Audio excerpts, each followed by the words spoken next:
Dear student, आप सभी का AP study commerce and English Guruji channel में स्वागत है। पिछले वीडियो में हमने 20 तक के क्वेश्चन को देखा था। ये विपत्र से संबंधित प्रश्न है, विपत्र एवं प्रतिज्ञा पत्र से। अब हम देखेंगे 21 नंबर के क्वेश्चन को कि किस प्रकार से 21 नंबर का प्रश्न बनेगा। तो यहाँ पर देखिए लिखा हुआ है, राम ने 1000 रुपये का माल मोहन को उधार बेचा। राम ने 1000 रुपये का माल किसको बेचा? उधार। मोहन को उधार बेचा, राम ने बेचा। राम ने 12% प्रतिवर्ष ब्याज लगाकर ब्याज सहित 2 माह की अवधि का मोहन पर एक विपत्र लिखा। मोहन ने इसे स्वीकार कर लिया। राम ने वह विपत्र अपने बैंक से 5% बट्टे पर भुना लिया। देय तिथि पर विपत्र अनादृत हो गया। राम की पुस्तकों में आवश्यक जनरल प्रविष्टियाँ कीजिए।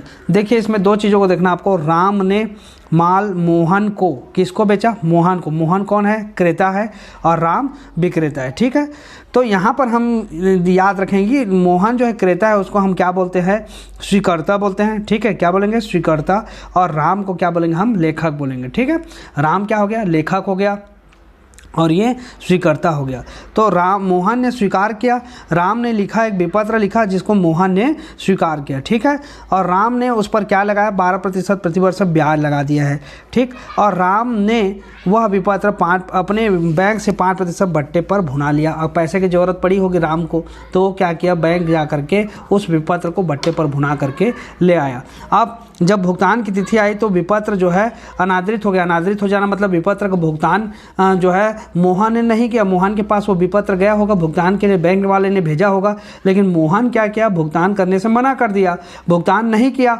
हो सकता है कोई भी कारण से नहीं किया हो, तो उससे क्या हो जाता है? उसको बोलते हैं, अगर विपत्र का भुगतान देय तिथि पर नहीं होता है तो विपत्र का अनादरण कहा जाता है। अब प्रश्न में दिया हुआ है कि राम की पुस्तकों में आवश्यक प्रविष्टियाँ कीजिए। तो चलिए हम बनाते हैं किस प्रकार से बनेगा। तो यहाँ पर देखिए, सबसे पहले हमको लिखना है मोहन को माल बेचे हैं, तो हम लिखेंगे मोहन विकलन। मोहन विकलन हो जाएगा। ठीक है, मोहन विकलन। एक मिनट, हाँ देखते जाइए। मोहन विकलन हो गया।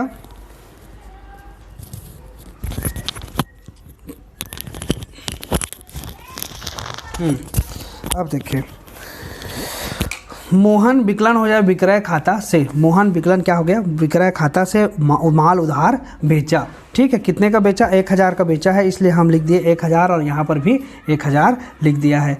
फिर उसके बाद मोहन विकलन ब्याज खाता से, क्योंकि 12% ब्याज लगा कर बोला है। यहाँ पे प्रश्न में दिया हुआ है कि 12% राम ने 12% ब्याज लगाकर ब्याज सहित 2 माह की अवधि का विपत्र लिखा। तो हम ब्याज लगा देते हैं। तो मोहन विकलन ब्याज खाते से मोहन पर 12% प्रतिवर्ष ब्याज लगाया, 20 रुपया निकल जाएगा। ब्याज की गणना नीचे में लिखा हुआ है, नीचे में बनाए हैं हम। यहाँ पर देखिए ब्याज की गणना 1000 का 12% बटे 100 गुणित कितने माह की अवधि के लिए विपत्र लिखा था? तो 2 माह की अवधि के लिए लिखा था। तो यहाँ पर 2 माह का जब लिखते हैं तो उसके नीचे में 12 लिखना पड़ता है। ठीक है, तो इस प्रकार से हम कैलकुलेशन करते हैं। तो टोटल कितना आ गया? 20 आ गया। आप काटेंगे तो हमारा कितना आ जाएगा? 20 आ जाएगा। ठीक है, 10 दूने 20, ये 20 आ गया। तो इस प्रकार से, तो यहाँ पर हमने लिख दिया मोहन विकलन ब्याज खाता से हो गया। फिर आगे बढ़ते हैं, प्राप्य विपत्र खाता विकलन। प्राप्य विपत्र खाता विकलन मोहन से। मोहन से क्या मिला? हमको विपत्र मिला। कितने का मिला? 1020 रुपये, क्योंकि 20 रुपये ब्याज का और 1000 रुपये हमारा जो विक्रय किए हैं उसका। तो 1020 रुपये का विपत्र मिला। प्राप्य विपत्र खाता विकलन करके लिख दिया। मोहन से विपत्र पर अस्वीकृति दी। ठीक है, उसके बाद बैंक खाता विकलन बट्टा खाता विकलन प्राप्य विपत्र खाता से। बैंक खाता विकलन हो जाएगा, बट्टा खाता विकलन हो जाएगा प्राप्य विपत्र खाता से। कब? जब हमने उस विपत्र को बैंक में जा करके बट्टे पर भुना करके लाया। विपत्र को 5% बट्टे पर बैंक से भुनाया। ठीक है, तो यहाँ पर कैलकुलेशन हमने निकाला है। विपत्र को जब बट्टे पर भुनाया तो बट्टे की गणना कर दिए। 1020 रुपये का विपत्र था, कितने %? तो 5%। कितने माह का विपत्र था? 2 माह की विपत्र था। और तो हम सीधा 2 बट्टे क्या कर दिए? 12 कर दिए और 5 बट्टे 100 कर दिए। परसेंट में है तो अब इसको हम काट छाट करेंगे तो कितना आ जाएगा? 8 रुपया 50 पैसे आएगा। ठीक है, तो आप काट छाट कर लीजिएगा। उसके बाद यहाँ पर 8 रुपये 50 पैसे हमने कहाँ पे लिख दिया? बैंक खाता विकलन करके 11। अब 1020 में 8 रुपये 50 पैसा माइनस कर देंगे तो कितना आ जाएगा आपका? क्या बोलते हैं 1011 रुपये 50 पैसा और बट्टा खाता विकलन करके 8 रुपये 50 पैसे, और यहाँ पर हमारा क्या हो जाएगा 1020 रुपये। और लास्ट में बैंक मतलब जो विपत्र था वो अनादृत हो गया, प्रश्न में दिया हुआ है, तो हम लिखेंगे मोहन विकलन बैंक खाता से, क्योंकि बैंक में था वो विपत्र, उस वहाँ से जो है विपत्र किसके पास चला जाएगा, मोहन के पास। ये किसके पुस्तकों में हो रहा है, राम की पुस्तकों में। राम ऐसे ही लिखेगा कि मोहन विकलन बैंक खाता से, मतलब बैंक खाता से सीधा विपत्र किसको दे दिया, मोहन को दे दिया, विपत्र का अनादरण देय तिथि पर। ठीक है, विपत्र का अनादरण देय तिथि पर, इस प्रकार से होगा। और कैलकुलेशन इस प्रकार से आप लिख सकते हैं। ये हो गया क्वेश्चन नंबर 21।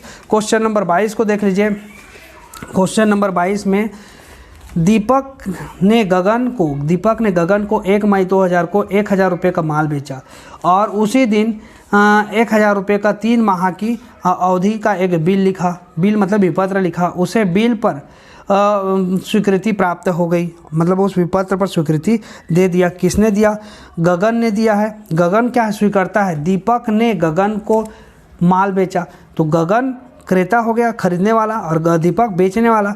तो गगन स्वीकारता है तो स्वीकृति दी गगन ने। दीपक वह बिल अपने बैंक से 3 मई 2000 को 10% वार्षिक की दर से भुना लेता है, मतलब बैंक से बट्टे पर भुना के ले आता है। ठीक है, देय तिथि पर गगन बिल का अनादरण कर देता है।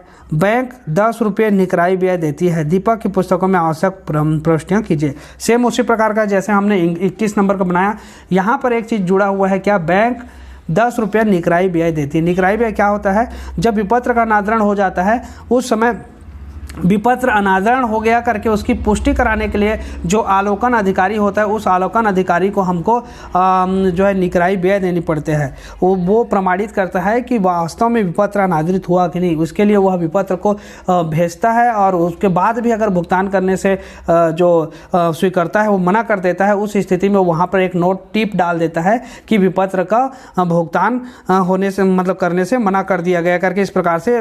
और उसके बदले में वो चार्ज लेता है, जिसको हम क्या बोलते हैं, फीस लेता है, जिसको हम निकराई व्यय कहते हैं। ठीक है, तो दीपक की पुस्तकों में हमको लिखना है।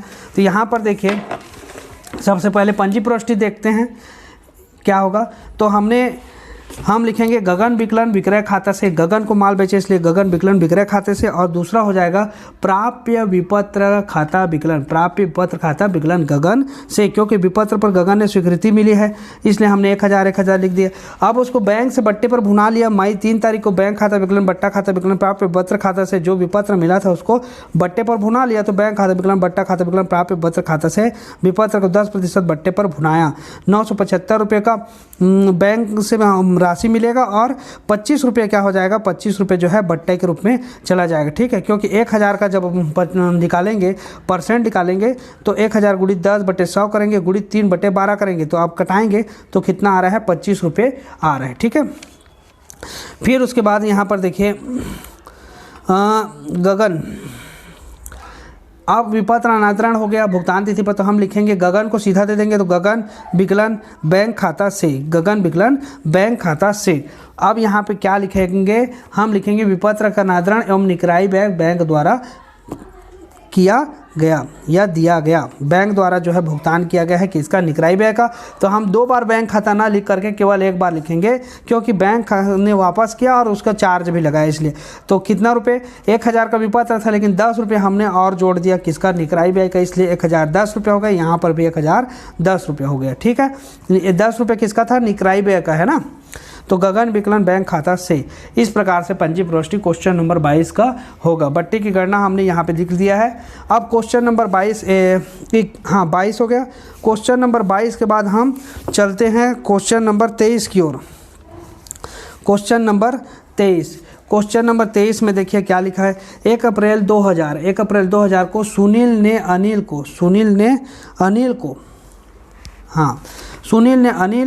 को 5000 रुपये का माल बेचा। सुनील ने अनिल को 5000 रुपये का माल बेचा तथा उस पर इस राशि के लिए 3 माह अवधि का एक विपत्र लिखा। कितने माह की अवधि का? 3 माह की अवधि का।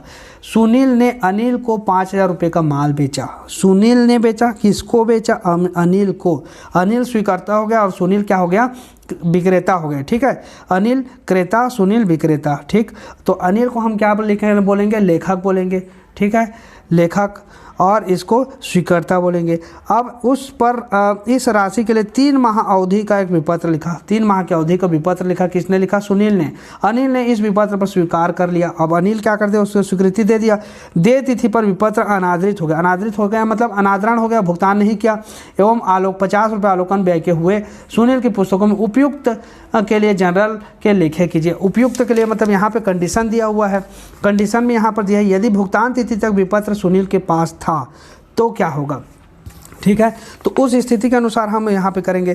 तो पहला जो कंडीशन है, भुगतान कंडीशन के हिसाब से हमको पंजी प्रविष्टि करने के लिए बोला है। तो भुगतान तिथि तक विपत्र किसके पास था? सुनील के पास था। तो सुनील के पास था तो वो क्या कर देगा? डायरेक्ट वापस कर देगा। किसको? अनिल को। और उसमें 50 रुपया किसका दिया है? आलोकन व्यय का दिया है। आलोकन व्यय का है तो उसको लिखेगा। तो अनिल विकलन डायरेक्ट अनिल को वापस किया, क्योंकि अनिल जो है स्वीकर्ता है। तो अनिल विकलन हो जाएगा प्राप्य विपत्र खाता से। अनिल विकलन प्राप्य पत्र खाता से और रोकड़ खाता से। रोकड़ खाता से क्यों लिखा? क्योंकि निकराई व्यय का जो 50 रुपये दिया है वो अपने जेब से दिया, इसलिए रोकड़ खाता से।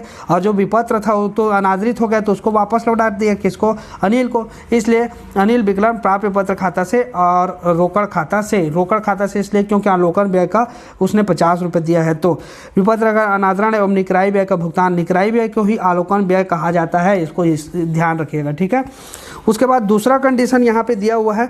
दूसरा कंडीशन ये दिया है कि यदि विपत्र 6% वार्षिक बट्टे पर बैंक से भुना लिया गया था। विपत्र अगर 6% वार्षिक बट्टे पर बैंक से भुना लिया गया था, उस स्थिति में जब अनादरण होगा तो क्या होगा? तो हम लिखेंगे अनिल का खाता, अनिल विकलन हो जाएगा बैंक खाता से, क्योंकि अनिल खाता विकलन बैंक खाता से, क्योंकि हमने बैंक से पैसा ला करके रख लिया है और बैंक जो है अनिल के पास उस विपत्र को भेजता है और विपत्र अनादरण हो जाता है। तो बैंक से सीधा जो विपत्र है कहाँ चला जाएगा? अनिल के पास। इसलिए अनिल का खाता विकलन बैंक खाता से होगा। ठीक है, विपत्र का अनादरण एवं बैंक द्वारा जो है निकराई व्यय का भुगतान। तो 5,050 और 5,050 बैंक ने अगर निकराई व्यय का भुगतान किया है तो इस स्थिति में इस प्रकार से लिखेंगे। ठीक है, अनिल का खाता विकलन बैंक खाता से। अब तीसरा कंडीशन यहाँ पर दिया हुआ है कि यदि सुनील ने विपत्र को श्याम को बेचान कर दिया था।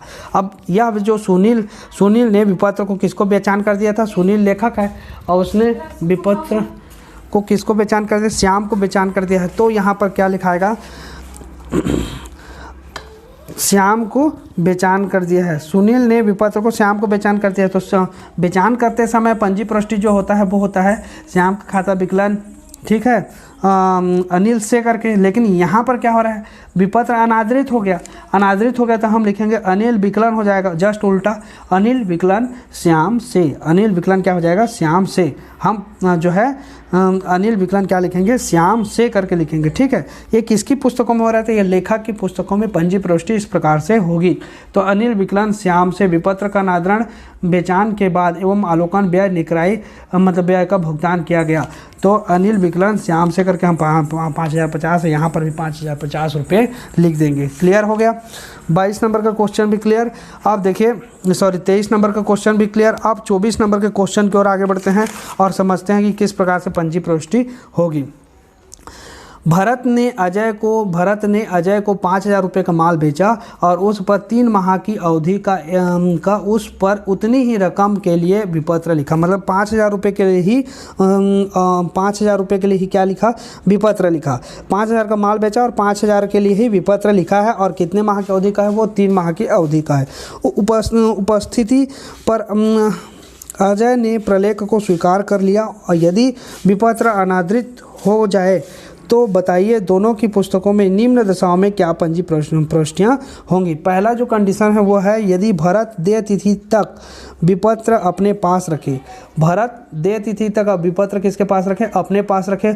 दूसरा लिखा है यदि वह बैंक से उसे भुनाने और अवलोकन ब्याज 100 रुपये बैंक को दिए गए हों। तीसरा है यदि वह विजय के पक्ष में उसका बेचान कर दे तो वह 100 रुपये अवलोकन ब्याज के चुकाता हो। और चौथा है यदि उसने संग्रह के लिए विपत्र बैंक में भेज दिया हो। इन चारों कंडीशन में पंजी प्रविष्टि को आपको बताना है।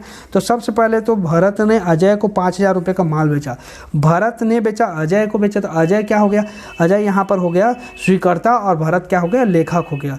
ठीक है, तो हम भरत की पुस्तकों में पहले पंजी प्रविष्टि यहाँ पर प्रश्न में दिया हुआ है कि दोनों की पुस्तकों में, तो पहले हम भरत की पुस्तकों में भरत लेखक है, लेखक की पुस्तकों में पंजी प्रविष्टि क्या होगी, उसके बाद हम स्वीकर्ता की बहियों में पंजी प्रविष्टि क्या होगी इसके बारे में देखेंगे। तो चलिए यहाँ पर हम लिख देंगे क्या, यहाँ पर हम लिखेंगे अजय विकलन, क्या हो जाएगा, अजय विकलन विक्रय खाता से, अजय विकलन क्या हो जाएगा, विक्रय खाता से उधार माल बेचा 5,000 का। प्राप्य पत्र खाता विकलन अजय से विपत्र पर स्वीकृति दी अजय ने, इसलिए 5,000। अब कंडीशन के हिसाब से चलेंगे। कंडीशन क्या बोलता है कि पहला जो कंडीशन है कि वह बोलता है कि यदि भरत दे तिथि तक विपत्र अपने पास रखे और विपत्र क्या हो गया है, अनादृत हो जाए, तो उस स्थिति में कंडीशन यही है कि विपत्र अनादृत हो गया।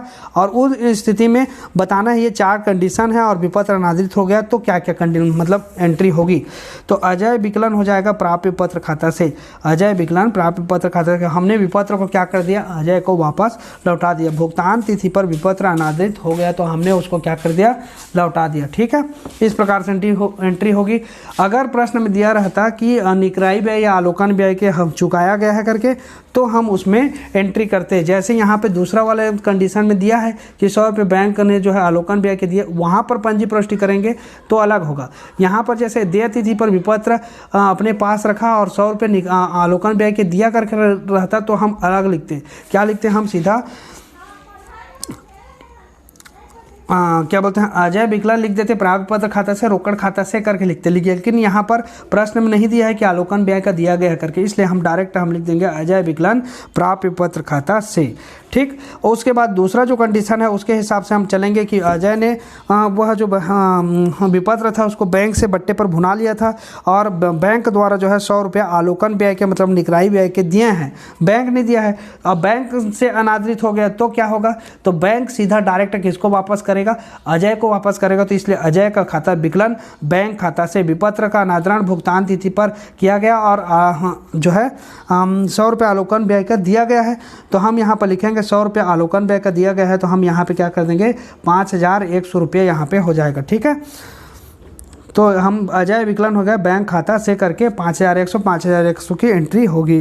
फिर तीसरा जो कंडीशन है, तीसरे कंडीशन में यदि वह विजय के पक्ष में उसका बेचान कर दे, विजय के पक्ष में बेचान कर दे और वह 100 रुपये अवलोकन व्यय के चुकाता हो, विजय चुका रहा है, अब विजय के पक्ष में बेचान कर दिया है, किसका, अजय के विपत्र को विजय को दे दिया है, तो हम सीधा लिखेंगे अजय का खाता विकलन विजय खाता से, अजय विकलन हो जाएगा किससे, विजय से, अजय विकलन विजय से, क्योंकि विजय वापस कर रहे हैं, किसको करेगा, सीधा अजय को कर रहे हैं।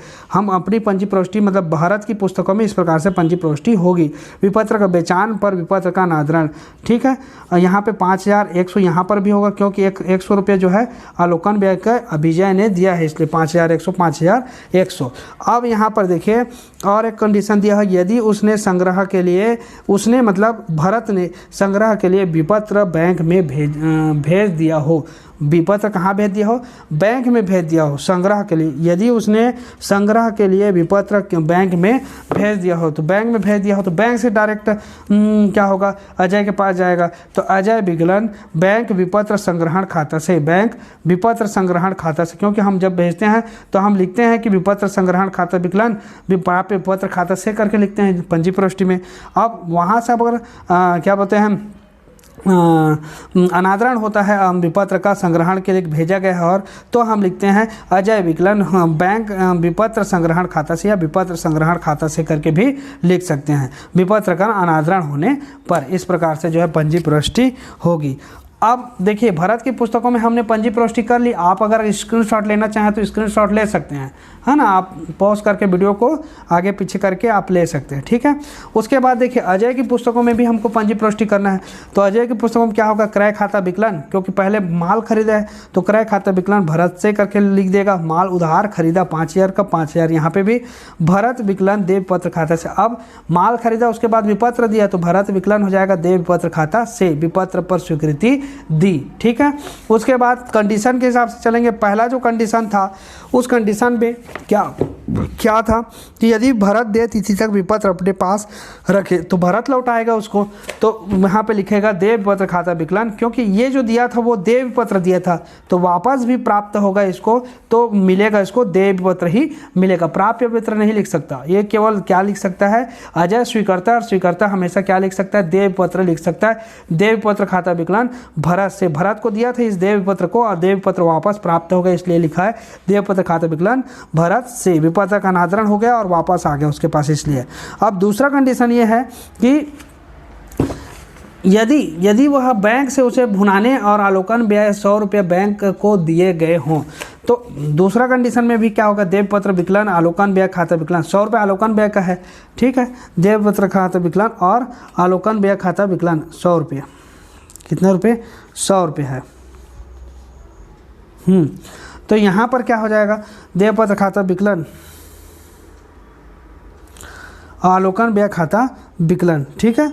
और भरत से इसलिए हो रहा है क्योंकि जब भी बैंक को जब हम बट्टे पर भुनाते हैं तो बैंक वाला हम सीधा सामने वाले को नहीं जानता। बैंक वाला किसको जानता है, बैंक वाला जो है जिसने विपत्र को भुनाया है उसको जानता है वो, और उससे पैसा अगर मान लीजिए जिसके नाम से विपत्र था, जिसको भुगतान करना था, वो आदमी समय पर भुगतान बैंक में आकर के नहीं करता है तो बैंक वाला जो आदमी उससे मतलब बैंक से जो है बट्टे पर जिस आदमी ने भुनाया है उसको पकड़ता है। और अगर बैंक जो है विपत्र अनादरण हो जाता है तो इस भरत ने, मान लीजिए भरत ने बैंक से बट्टे पर भुना लिया, अब विपत्र की भुगतान तिथि पर विपत्र अनादरण हो गया तो बैंक वाला किसको देखेगा, भरत को देखेगा। भरत ने भुना करके ले गया, भरत का जो विपत्र हो क्या हो गया, अनादरित हो गया, तो बैंक क्या करेगा, भरत को पकड़ेगा, ठीक है। और तो वहाँ पर भरत की जब हम पुस्तकों में लिखते हैं तो हम डायरेक्ट लिख देते हैं कि जिसका है उसको, और उस बैंक खाता से करके लिखते हैं, है ना, क्योंकि ये लेखा की भाइयों में इसी प्रकार से लिखा जाता है। लेकिन यहाँ पर क्या होगा, बैंक भरत को देगा और भरत किसको देगा, उस व्यक्ति को देगा जिसने विपत्र उसको दिया है, ठीक। एक्चुअल में ऐसे ही होता है, ठीक है। तो यहाँ पर अजय क्या लिखेगा, अजय लिखेगा देवपत्र खाता विकलन आलोकन व्यय खाता विकलन भरत से 5,000, और यहाँ पर हो जाएगा 5,100, यहाँ पर भी होगा, ठीक। तीसरा कंडीशन भी यही है। तीसरा कंडीशन में क्या है, यदि वह विपत्र यदि वह विजय के पक्ष में उसका बेचान कर दे तो वह 100 रुपये आलोकन व्यय के चुकाता हो। अगर विजय के पक्ष में तो भी विजय क्या करेगा, उस विपत्र को भरत को देगा और भरत उस विपत्र को अजय को देगा, ठीक है। तो यहाँ पर भी अजय की पुस्तकों में होगा देवपत्र खाता विकलन आलोकन व्यय खाता विकलन भरत से करके, यहाँ पर भी क्या हो गया, 100 रुपये यहाँ पे, ठीक है। 5,100 रुपये होगा, है ना, 25 रुपये लिखा गया था, 5,100 रुपये होगा, ठीक है। उसके बाद यहाँ पर देखिए चौथा जो कंडीशन है कि यदि उसने संग्रह के लिए विपत्र बैंक में भेज दिया हो। अब विपत्र बैंक में भेजा है और संग्रहण नहीं हुआ तो भी वापस भरत के पास आएगा, तो भरत से ही फिर वो विपत्र किसको जाएगा, अजय को जाएगा। इसलिए अजय अपनी पुस्तकों में लिखेगा देवपत्र खाता विकलन भरत से विपत्र का अनादरण, ठीक है। इस प्रकार से जो है पंजी प्रविष्टि होगी। 24 नंबर का अजय की पुस्तकों में इस प्रकार से पंजी प्रविष्टि होगी। क्लियर हो गया, क्योंकि जब भी विपत्र का अगर बेचान किया है या भुनाया है तो भुना करके अगर बैंक से ला रहा है तो बैंक जिस व्यक्ति ने भुनाया है उसको पकड़ता है अगर विपत्र का भुगतान नहीं होता है तो, ठीक है, और उसके अकाउंट से पैसा काट लेता है, ठीक। अगर विपत्र समय पर भुगतान हो जाता है तो उसमें किसी प्रकार की कोई समस्या उत्पन्न नहीं होती, लेकिन विपत्र अगर समय पर भुगतान नहीं हुआ तब समस्या आती है। तो जिस व्यक्ति ने भुनाया उसको बैंक लौटाता है और वह व्यक्ति जो है जिससे प्राप्त किया मतलब स्वीकर्ता को लौटाता है। लेकिन जो लेखक है वो अपनी बहियों में इसी प्रकार का एंट्री करता है जैसे हमने अभी पढ़ा है, ठीक है, आप उसको ध्यान दीजिएगा।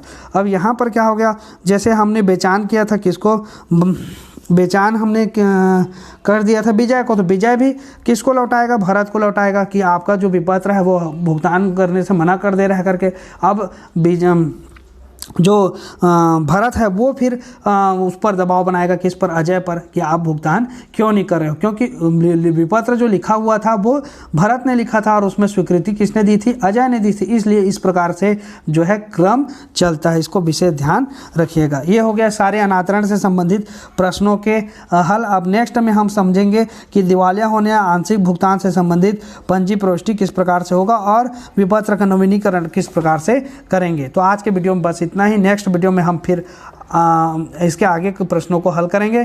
चैनल पे अगर नए हैं तो चैनल को सब्सक्राइब कर दीजिए, बेल आइकन को प्रेस कर दीजिए, क्योंकि लगातार मैं आप लोगों के लिए वीडियो बना करके लाता हूं, नोटिफिकेशन आप लोगों तक पहुंच सकेगा। और अधिक से अधिक वीडियो को शेयर कीजिए ताकि जो है अधिक से अधिक लोगों को फ़ायदा मिल सके। धन्यवाद।